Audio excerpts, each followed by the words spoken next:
तो दोस्तों आज मैं एक इसी का एनीमे एक्सप्लेन करने जा रहा हूँ जिसका नाम है my status as an assassin obviously exceeds the hero. आज की इस वीडियो में मैं इस एनीमे के 4 एपिसोड एक साथ एक्सप्लेन करूंगा। तो चलिए बिना किसी देरी के वीडियो को स्टार्ट करते हैं।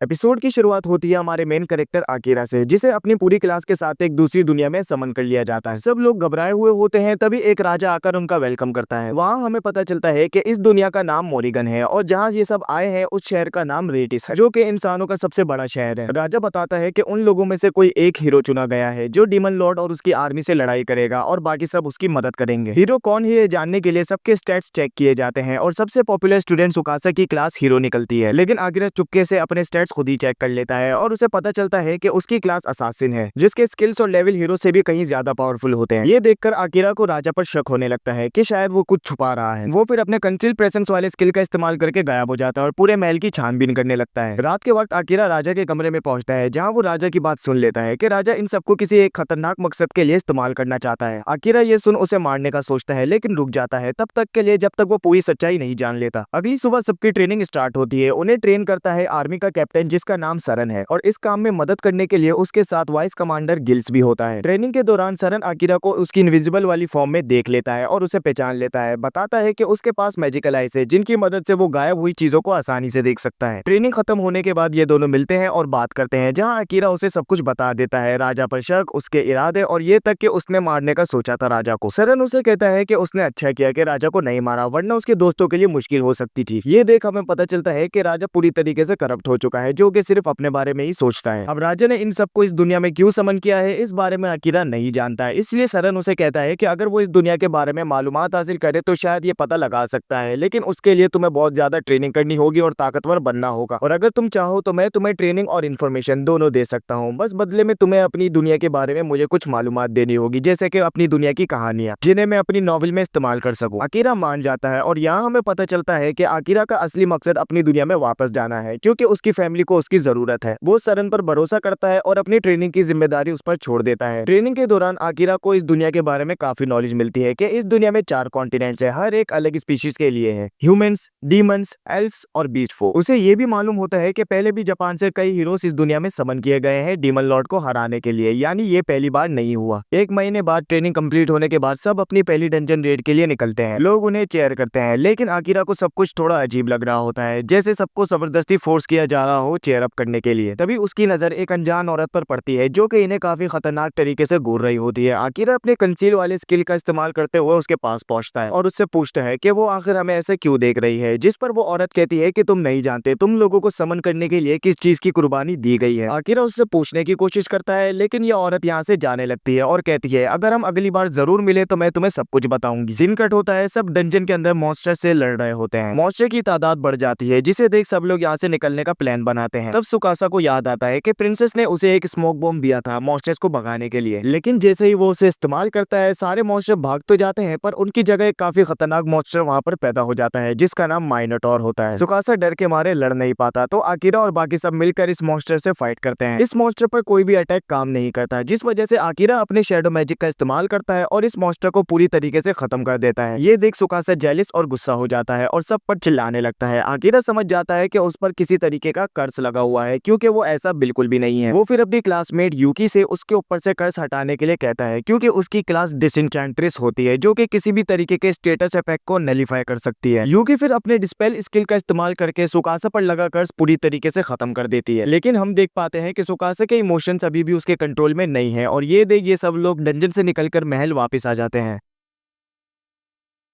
सेकंड एपिसोड की शुरुआत होती है जब सरन आकिरा को एक कटाना देता है। वो बताता है कि ये तलवार इस दुनिया में आने वाले सबसे पहले हीरो ने खुद बनाई थी और ये एक बहुत ताकतवर हथियार है, जिसे सरन ने राजा के कलेक्शन से चोरी किया है, क्योंकि अगर ये तलवार राजा के पास रहेगी तो वो इसका गलत तरीके से इस्तेमाल करेगा। तलवार देने के बाद सरन आकिरा को बताता है कि सुकासा पर कर्ज लगाने वाला और कोई नहीं बल्कि प्रिंसेस ही थी, लेकिन वो ऐसा क्यों कर रही है इस बारे में दोनों ही नहीं जानते। ये सुन आकिरा रात के वक्त प्रिंसेस के कमरे की छानबीन करने का डिसाइड करता है, जहाँ वो प्रिंसेस को दोबारा सुकासा पर कर्ज लगाते हुए देखता है। अब यहाँ वो प्रिंसेस के क्रिस्टल को तोड़ देता है जिसकी मदद से वो कर्स लगा रही थी। प्रिंसेस ये देख उससे उसका नाम पूछती है, लेकिन आकिरा उसे कुछ नहीं बताता और उस टूटे क्रिस्टल को अपने साथ लेकर निकल जाता है। लेकिन इससे कोई भी फायदा नहीं होने वाला था क्योंकि प्रिंसेस के पास ऐसे और भी क्रिस्टल्स थे। अब क्योंकि प्रिंसेस बदला लेना चाहती थी, इसलिए वो अपने बाकी क्रिस्टल्स का इस्तेमाल करते हुए आकिरा को छोड़कर उसके बाकी सारे क्लासमेट्स पर कर्स लगा देती है। अब यहाँ हमें एक इम्पोर्टेंट बात पता चलती है कि कर्स लगाने के लिए जिस पर कर्स लगाया जा रहा है तुम्हें उसका नाम मालूम होना चाहिए, और क्योंकि प्रिंसेस को आकिरा का नाम मालूम नहीं था इसीलिए वो आकिरा को छोड़ देती है और बाकी सब पर कर्स लगा देती है। अब आकिरा ये क्रिस्टल सरन के पास ले आता है, जहाँ सरन उससे ये क्रिस्टल ले लेता है और उसे आराम करने के लिए कहता है क्योंकि कल होने वाली सुबह उसके लिए काफी मुश्किल होने वाली है। अगली सुबह अचानक महल के दरवाजों पर इन सबको सरन की लाश मिलती है, जिसे देख आकिरा काफी ज्यादा शॉक होता है और सबसे पूछता है कि ये किसने किया, जिस पर सब लोग आकिरा का नाम लेते हैं कि आकिरा ने ही सरन को मारा है। आकिरा जब अपने आप को डिफेंड करने की कोशिश करता है तो कोई भी उसकी बात नहीं सुनता और सब लोग उसी पर इल्जाम लगाने लगते हैं क्योंकि प्रिंसेस ने उनके ऊपर कर्ज लगाया हुआ था। और फिर तभी राजा और प्रिंसेस दोनों सोल्जर्स को कहते हैं कि वो आकिरा को पकड़ ले, लेकिन आकिरा अपने कंसील प्रेजेंस वाले स्किल का इस्तेमाल करके उनकी आंखों के सामने गायब हो जाता है। गायब होने के बाद वो वाइस कमांडर गिल्स से मिलता है जो उसे बताते हैं कि सरन को राजा के असासिन्स ने मारा है जिन्हें नाइट रेविंस कहा जाता है। गिल्स आकिरा को यहाँ से जाने के लिए कहता है और बताता है कि सरन ने तुम्हारे लिए कुछ सामान छोड़ा है जिसे लेकर तुम्हें यहाँ से निकलना होगा। आकिरा फिर वो सामान लेकर डंजन की तरफ निकल जाता है क्योंकि अब वही उसके लिए सबसे सेफ जगह होती है। वहाँ वो मॉन्स्टर से लड़ते हुए ताकतवर बनने और पूरी डंजन को क्लियर करने का फैसला करता है। फाइट करते हुए वो बॉस रूम तक पहुंचता है जहाँ एक काइमेरा मॉन्स्टर उसका इंतजार कर रहा होता है। आकिरा इस मॉन्स्टर को नहीं हरा पाता है जिस वजह से वो अपने शैडो स्किल का इस्तेमाल करता है, जिसे इस्तेमाल करने के फौरन बाद वो बेहोश हो जाता है, लेकिन उसका ये शैडो स्किल मॉन्स्टर को हराने में कामयाब हो जाता है। कुछ देर बाद आकिरा को होश आता है जहाँ वो देखता है कि उस मॉन्स्टर को हराने से कुछ नए स्किल्स अनलॉक हो चुके हैं। आगे बढ़ते वक्त आकिरा एक स्लाइम मॉन्स्टर से टकराता है जिसे काटने पर उसमें से एक एल्फ लड़की निकलती है बेहोश हालत में। वो उसे उठाकर एक सेफ फ्लोर पर ले आता है क्योंकि डंजन में मॉन्स्टर हर जगह होते हैं। आकिरा फिर यहाँ अपने वर्ल्ड साइज स्किल को इस्तेमाल करने के बारे में सोचता है जिससे वो लड़की की मेमोरीज देख पाता है, लेकिन इस स्किल को इस्तेमाल करने से उसे काफी ज्यादा दर्द महसूस होता है, इसलिए वो अपने स्किल को डीएक्टिवेट कर देता है। कुछ देर बाद लड़की को होश आ जाता है जहाँ वो अपना नाम एमिलिया बताती है और आकिरा से पूछती है कि वो यहाँ क्या कर रहा है, जिस पर आकिरा बताता है कि वो यहाँ अपना लेवल बढ़ाने के लिए आया है। आकिरा यहाँ एमिलिया से कोई भी ज्यादा सवाल नहीं पूछता क्योंकि एमिलिया की तबीयत काफी ज्यादा खराब होती है और वर्ल्ड साइज स्किल का इस्तेमाल करने के बाद उसे पता चल गया था कि एमिलिया एक अच्छी इंसान है। खैर इंसान नहीं, एमिलिया एक एल्फ है जो कि एक रॉयल फैमिली से बिलोंग करती है। और फिर ये दोनों मिलकर खाना खाते हैं और आराम करने लगते हैं। यहाँ इस सीन को देख हम समझ पाते हैं कि एमिलिया शायद आकिरा को पसंद करने लगी है क्योंकि उसने उसकी जान बचाई है। सीन कट होता है और हम सुकासा और उसके बाकी दोस्तों को देखते हैं जहाँ सुकासा और उसके 6 दोस्तों पर से कर्ज किसी वजह से खत्म हो गया था। ये सब असल में गिल्स की मदद से होता है क्योंकि उसने इन सबको मैनिपुलेट करके कुछ क्रिस्टल्स तोड़वा दिए थे जिससे सिर्फ ये 7 लोग ही कर्ज से आजाद हो पाए। अब इससे पहले राजा को इस बारे में पता चले तो ये सब के सब यहाँ से निकल जाते हैं और इस शहर को छोड़कर किसी दूसरे शहर जाने का डिसाइड करते हैं क्योंकि उनका मकसद अभी भी डीमन लॉर्ड को हराने का है और साथ ही साथ इतना ताकतवर बनने का है कि वो अपने बाकी क्लासमेट्स को कर्ज से आजाद कर पाए। दिन कट होता है और हम आकिरा को देखते हैं जो कि एमिलिया के साथ इस डंजन को क्लियर करने लगता है। मॉन्स्टर्स को हराते हुए ये डंजन के फाइनल बॉस रूम तक पहुंचते हैं जहां इनका मुकाबला होता है एक ड्रैगन से, जिसे ये दोनों काफी मुश्किल से हरा पाते हैं।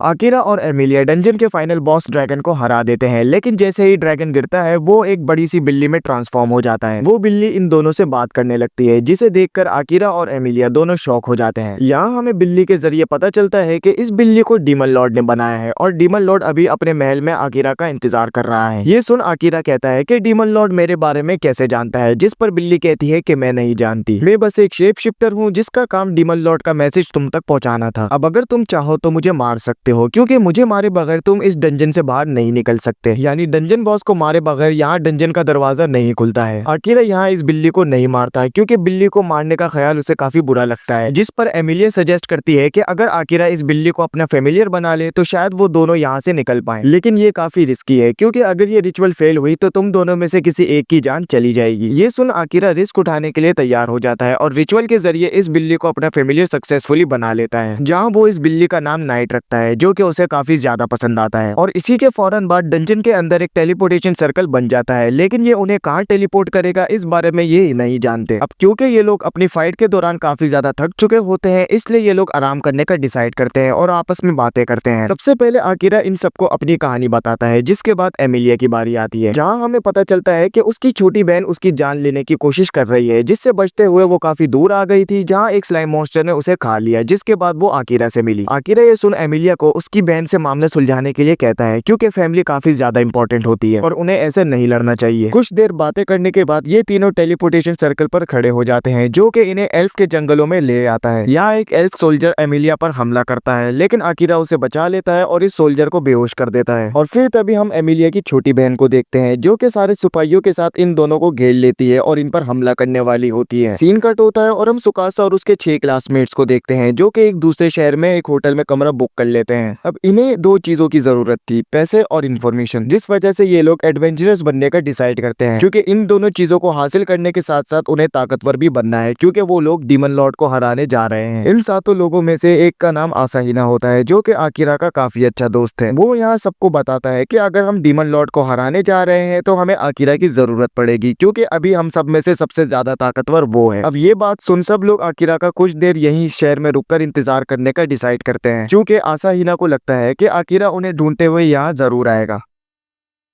एमिलिया की छोटी बहन किलिका अपने सिपाहियों के साथ इन तीनों को चारों तरफ से घेर लेती है। किलिका यहाँ अपनी बड़ी बहन एमिलिया को चाइल्ड ऑफ ब्लाइट बुलाती है, जिसका मतलब एक ऐसा शख्स जो कि दूसरों की जिंदगियों में बर्बादी लाता है। किलिका यहाँ अपनी बड़ी बहन से कहती है कि उसे मर जाना चाहिए, जिस पर आकिरा पूछता है कि आखिर उसने ऐसा क्या किया है, जिस पर किलिका बताती है कि उसने मुझे जहर देकर मारने की कोशिश करी है। सारे सिपाही किलिका की बात सुन हाँ में हाँ मिलाते हैं और ऐसा लगता है कि ये सारे हिप्नोटाइज हुए हैं। और फिर तभी किलिका अपने मेस्मराइज स्किल का इस्तेमाल करके आकिरा को भी हिप्नोटाइज करने की कोशिश करती है, लेकिन इस स्किल का आकिरा पर कोई असर नहीं होता। किलिका ये देख अपने सारे सिपाहियों को इन तीनों पर हमला करने के लिए कहती है, लेकिन फिर तभी किलिका और एमिलिया के फादर आकर इन सबको रोकते हैं, जो कि एल्विन कॉन्टिनेंट के राजा हैं और एमिलिया और किलिका दोनों ही प्रिंसेसेस हैं। राजा को देखते ही पता चल जाता है कि किलिका ने सबको हिप्नोटाइज कर रखा है, जिसे वो डीएक्टिवेट करने के लिए कहते हैं और इसी के साथ स्किल के डीएक्टिवेट होने से सब वापस नॉर्मल हो जाते हैं। यहाँ हमें पता चलता है कि किलिका के डैड यानी कि राजा इस शहर से किसी काम से बाहर गए हुए थे और वो अचानक ही बिना बताए वापस आए हैं, जिस वजह से किलिका का सारा प्लान चौपट हो गया। अब राजा यहाँ आकिरा को देख उसे यहाँ से जाने के लिए कहते हैं और कहते हैं कि किसी बाहर वाले को हमारे मसलों में टांग नहीं अड़ानी चाहिए, लेकिन आकिरा जाने से मना कर देता है, क्योंकि वो नहीं जानता कि उसके जाने के बाद वो एमिलिया के साथ क्या करेंगे। अब ये सुन राजा आकिरा को फाइट के लिए चैलेंज करते हैं और कहते हैं कि मेरी जगह किलिका तुमसे फाइट करेगी और जो भी जीतेगा उसे उसका मुंह मांगा इनाम मिलेगा। और हमेशा की तरह ये फाइट होली ट्री के नीचे होगी। सब लोग फिर होली ट्री तक पहुंच जाते हैं। किलिका और आकिरा की फाइट शुरू होती है, जहां हम जान पाते हैं कि किलिका सिर्फ विंड मैजिक ही इस्तेमाल कर सकती है, लेकिन वो उसमें काफी माहिर है, पर उसका एक भी अटैक आकिरा पर टच भी नहीं हो पाता, जिस वजह से वो गुस्सा हो जाती है और आउट ऑफ कंट्रोल होकर सब पर हमला करने लगती है। आकिरा ये देख फटाफट से उसे हरा देता है, जिस वजह से लड़ाई खत्म हो जाती है। लड़ाई खत्म होने के बाद राजा अपनी बेटी किलिका से माफी मांगते हैं और बताते हैं कि मैंने तुम्हारी कुछ याददाश्तें मिटा दी थी। और फिर तभी वो अपने एक स्किल का इस्तेमाल करते हैं, जिससे किलिका की सारी पुरानी यादें वापस आ जाती हैं। यहाँ हमें पता चलता है कि किलिका जब छोटी थी तो एक डंजन में मॉन्स्टर से फाइट करने के लिए गई थी। यहाँ एक अनजान शख्स ने उसे एक स्मोक बॉम्ब दिया था, जिसे इस्तेमाल करने से बहुत सारे मॉन्स्टर्स वहाँ पर पैदा हो गए थे। कुछ सिपाहियों ने किलिका की जान बचाने की कोशिश करी, जिसमें उनकी जान चली गई, जिस वजह से किलिका अपने आप को तब से ही जिम्मेदार मानती है, जिस वजह से किलिका के डैड ने उसकी सारी पुरानी यादें मिटा दी। लेकिन उसी दिन एमिलिया को गॉड की तरफ से 2 स्किल्स मिले। पहला था ग्रेविटी और दूसरा था रेजरेक्शन, जिसकी मदद से उसने सारे मरे हुए सिपाहियों को जिंदा कर दिया। तब से सारे सिपाही एमिलिया की काफी इज्जत करने लगे और किलिका पर किसी ने भी ध्यान नहीं दिया, जिस वजह से उसे लगने लगा कि एमिलिया ने उससे सब कुछ छीन लिया है और उसने फिर उसकी जान लेने का डिसाइड किया। अब जैसे ही किलिका की सारी यादें वापस आ जाती है तो वो अपनी बहन को गले लगाकर उससे माफी मांगती है और इसी के साथ सब कुछ ठीक हो चुका था। और क्योंकि इस फाइट को आकिरा जीता था तो वो कहता है कि एमिलिया अब जो चाहे वो कर सकती है, जिस पर एमिलिया डिसाइड करती है कि वो आकिरा के साथ उसके सफर में उसका साथ देगी। अब राजा आकिरा और एमिलिया की इस रिक्वेस्ट को एक्सेप्ट कर लेते हैं और उन्हें जाने की इजाजत इजाजत दे देते हैं, जहाँ ये दोनों बीच फोक के कॉन्टिनेंट की तरफ निकल पड़ते हैं। सीन कट होता है और हम सुकासा और आसाहिना को एक जहाज पर देखते हैं जो कि उस शहर को छोड़कर निकल गए थे और अब ये लोग बीच फोक कॉन्टिनेंट की तरफ जा रहे हैं, क्योंकि इन्हें भी आकिरा की तरह अपने कुछ हथियारों को अपग्रेड करने की जरूरत है। और इस सीन को देख हम समझ पाते हैं कि सुकासा और बाकी सब आकिरा के साथ जल्द ही मिलने वाले हैं। और इसी के साथ ये वीडियो यहीं एंड होती है। अगर आपको ये वीडियो अच्छी लगी हो तो लाइक जरूर कीजिएगा और चैनल को सब्सक्राइब भी कर दीजिएगा, क्योंकि इसका अगला पार्ट बहुत जल्दी हमारे चैनल पर अपलोड हो जाएगा।